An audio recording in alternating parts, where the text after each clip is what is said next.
The line outside the Pasadena Civic Auditorium wrapped around the block like a restless serpent, buzzing with nervous energy and hopeful dreams. It was the first week of auditions for America's biggest stage, and the golden letters above the entrance glowed beneath the California sun: America's Got Talent 2026. Among the glittering dancers, ventriloquists with polished puppets, and magicians rehearsing sleight of hand, a family of 4 stood quietly together, holding hands as if the world might try to pull them apart. They didn't look like stars. They looked like love. Maria Santos adjusted the collar of her husband's borrowed blazer. "You look handsome," she whispered in Tagalog. Roberto laughed softly. Handsome enough for Simon Cowell. Their children, 16-year-old Alina and 12-year-old Marco, grinned. Alina held a worn leather folder containing sheet music softened by years of use. Marco carried nothing but a small wooden rosary wrapped around his wrist.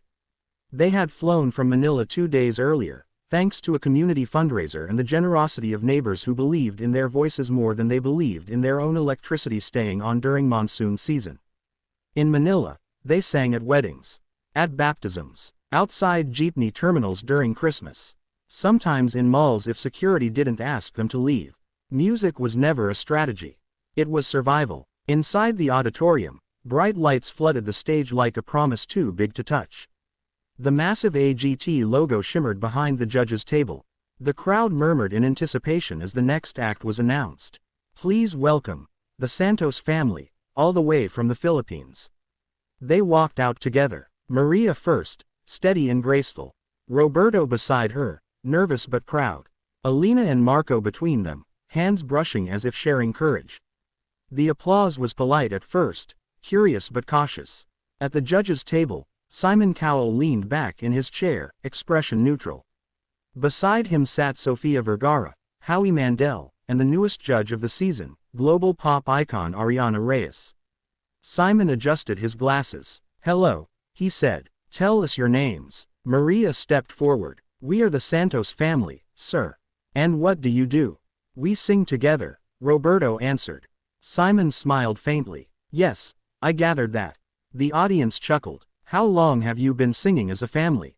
Ariana asked gently. "Since the children could speak," Maria said. "We sing when we are happy. We sing when we are sad. We sing when we don't have enough money for dinner." There was no drama in her tone. Just truth. Simon's eyebrow lifted slightly. "And why AGT?" he asked. Alina took a breath. "Because this stage, it's where dreams are heard." Simon paused. "That's a good answer," he admitted. "All right. Whenever you're ready." The lights dimmed. For a moment, there was only silence. Then Roberto began. His voice was low, warm, like the first note of a lullaby sung under a nipa hut roof during a storm. Maria joined softly, her tone smooth as silk. The harmony wrapped around the auditorium like a blanket. The song was a classic Filipino ballad about sacrifice and hope, a melody that carried the scent of sea air and candle wax from midnight masses. Then Alina entered. Her voice was crystal clear, soaring, trembling with emotion yet perfectly controlled. It rose above her parents' harmony like sunlight breaking through monsoon clouds. The audience leaned forward, and then Marco sang. His voice was young but pure, untouched by fear. It didn't try to impress. It simply told the truth. 4 voices, 1 heartbeat. Their harmonies blended in a way that felt impossible, like they weren't separate people at all, but one soul speaking in 4 different tones. Simon's posture shifted. His hand, which had been resting lazily against his chin, slowly lowered. The second verse began softer. Maria's voice carried the ache of a mother who has counted coins at midnight. Roberto's tone held the strength of a father who smiles even when tired. Alina's notes soared like a prayer released into the sky. Marco's gentle harmony grounded them all. Halfway through the song, something changed. They stepped closer together. No choreography, no spotlight tricks, just a family, holding each other, singing as if this moment was not an audition, but a confession. The audience grew completely silent. No coughing, no whispers, only breath. As the final chorus approached, Alina took a risk. She shifted from Filipino lyrics into English. Her voice trembled, not with fear, but with memory. "We may be small in the eyes of the world, but our love is louder than fear." The line hung in the air, Maria's eyes filled with tears, but she kept singing. Roberto's voice deepened, stronger than before. Marco closed his eyes and harmonized perfectly, as if guided by something beyond the stage lights. The final note rose together, layer upon layer of harmony, building, swelling, shining. And then, silence. The kind that only happens when something sacred has just occurred. For 2 full seconds, no one moved. Then the auditorium exploded. A standing ovation. People were on their feet before they realized it. Sophia pressed a hand to her heart. Howie blinked rapidly. Ariana covered her mouth. Simon Cowell did not clap immediately. He stared, not at the audience, not at the lights, at the family, as if trying to understand what had just happened. Finally, slowly, he stood. The applause grew louder. The Santos family held each other, overwhelmed. Simon leaned into his microphone. I've heard a lot of singers, he began. Thousands, maybe millions. The crowd quieted again. But what you just did wasn't just singing. He paused. It was storytelling. It was honesty. It was family. Maria wiped her tears. You didn't try to impress us, Simon continued. You didn't oversing. You didn't show off. He looked directly at Alina. You showed us who you are. His voice softened. And that is rare. Ariana spoke next, tears shining openly now. I felt like I was in your home. Like I was sitting at your dinner table. Howie nodded. You made 2,500 strangers feel like relatives. Sophia smiled warmly. This is why this show exists. Simon leaned back again. And I want to say something important. The room grew still. In this competition, we look for stars. He glanced at the audience. But sometimes, we find something better. He looked back at the family. We find heart. The Santos family squeezed each other's hands tighter. So here's my question, Simon said carefully.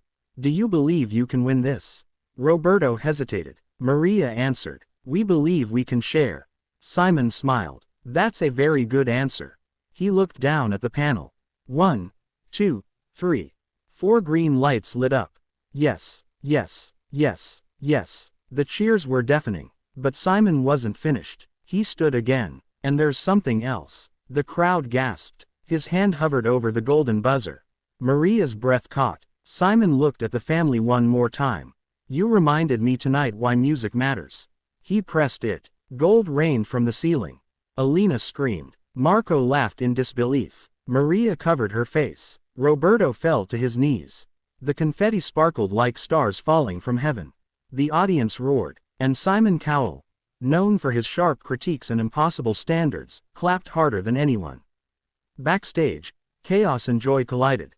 Crew members hugged them. Other contestants cheered. Alina whispered, Mama, is this real? Maria kissed her forehead. It's God. News spread. Instantly. Social media erupted. A Filipino family just changed AGT forever. Simon Cowell speechless. This is what music is about. But beyond the headlines, something deeper was happening. Across oceans, in a small neighborhood in Manila, neighbors gathered around a single television. The power flickered twice, but stayed on. When the golden buzzer fell, the entire street screamed. Old women cried, children jumped. A tricycle driver wiped his eyes and said, I told you. The Santos family had not just sung. They had carried home with them. As the live shows approached, pressure mounted. Interviews, rehearsals, expectations. Producers asked them to consider bigger staging. Backup dancers, special effects. Roberto listened politely, but Maria shook her head gently. We sing together, she said. That is enough. For the quarterfinals, they chose a new song, this time blending Filipino and English fully, weaving their heritage with their present. The performance was even stronger. More confident, but still humble. Simon watched closely. He no longer leaned back. He leaned forward. By the semifinals, the Santos family had become favorites. But with fame came doubt. One night, in their small rented apartment, Alina sat alone on the balcony. What if we can't do better? She whispered. Roberto joined her. We don't have to do better, he said. We just have to be us. On finale night, the theater felt electric. 3 acts remained. The Santos family stepped onto the stage one last time. No fear now, only gratitude. They chose a simple arrangement. No orchestra, no backing track, Just voices. The song began almost in a whisper. A lullaby Maria had once sung when there was no electricity and no food. Alina's harmony floated like a memory.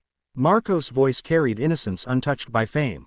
Roberto anchored them all. Halfway through, the audience began crying.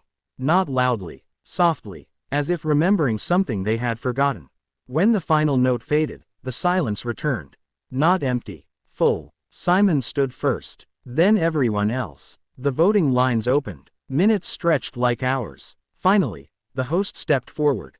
In third place, not them. In second place, still not them. And the winner of America's Got Talent 2026.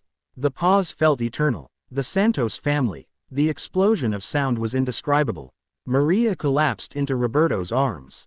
Alina sobbed openly. Marco simply smiled, tears streaming down his cheeks. Simon walked onto the stage personally. He hugged them. No sarcasm, no reserve. You deserve this, he said quietly. Later, during their winner's reprise, something extraordinary happened. The entire audience sang with them.